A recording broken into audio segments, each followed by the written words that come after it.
Would you go on a long journey without doing any preparation? No research, no planning, not even a map? Of course not. That would not be wise, right? Well, God has placed us on this journey of life, and He has made each of us different and unique. Psalms 139 verse 14 tells us, I praise you because I am fearfully and wonderfully made. Your works are wonderful. I know that full well. You see, the Christian life is defined by twin loves, for God and for our neighbor. We loved because He first loved us. And this is what frames the story of our lives as we seek to glorify God and bless our neighbor through the lives that we live.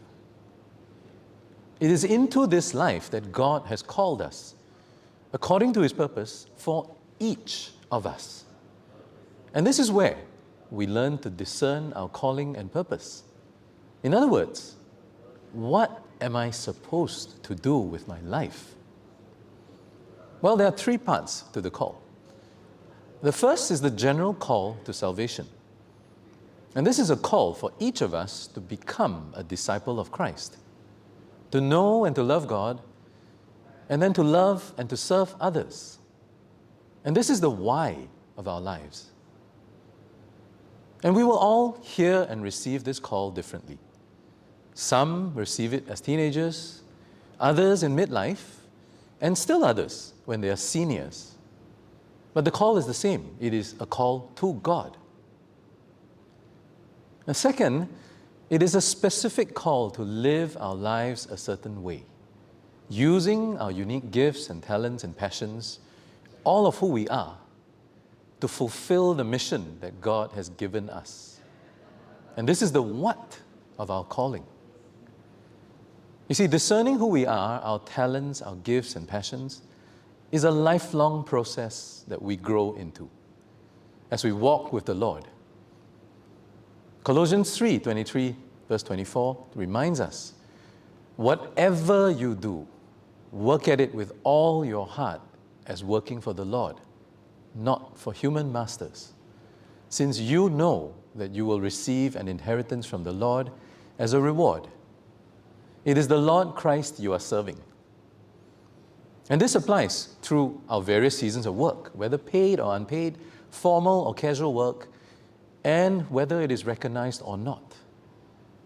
And so hence, caregivers and stay-at-home moms are usually and often the most under-recognized callings. And third, then the question is, what am I called to at this time and in this place? Because you see, our callings must be expressed in real life. A calling that only happens in our heads and our hearts, without action, is an unanswered calling. The gospel in action requires practical, physical demonstrations of what love lived out looks like. And so discovering our purpose requires us to put our hands, our feet, and our heart to actual work. And this is the how of our calling and purpose. As James tells us in chapter 2, verse 17, faith by itself, if it is not accompanied by action, is dead. Well, I've had several careers in the course of my work life, and each of them has been an expression of my calling at that season of my life, to be a disciple of Christ where I was. And in each of those journeys, God was shaping and molding me, even as He gave me opportunities of grace to bless others.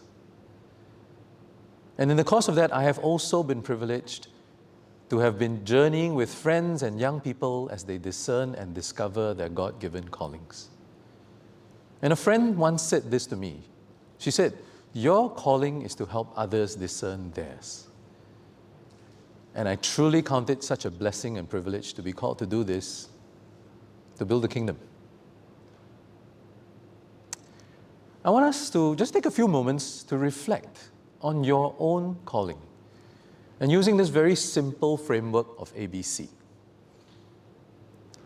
Well, first, A, what are the unique abilities that God has given you that you are passionate about or that you are gifted at? These are things that will give us clues as to one part of our calling. Second, B, what are the burdens that God has placed on your heart? Whether it's for a people group or for a particular nation or for a social cause or something in your life that tugs at your heartstrings.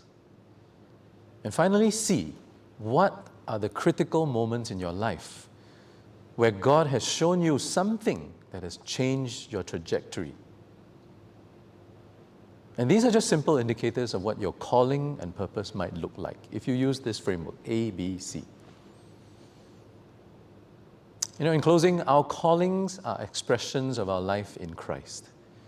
Wherever we may find ourselves, whether at work, in school, or at home, and these can happen in big or small ways. And so the goal is to be attentive to the people and things that God has placed on each of our hearts and to be faithful to them. As Mother Teresa taught, we do small things with great love.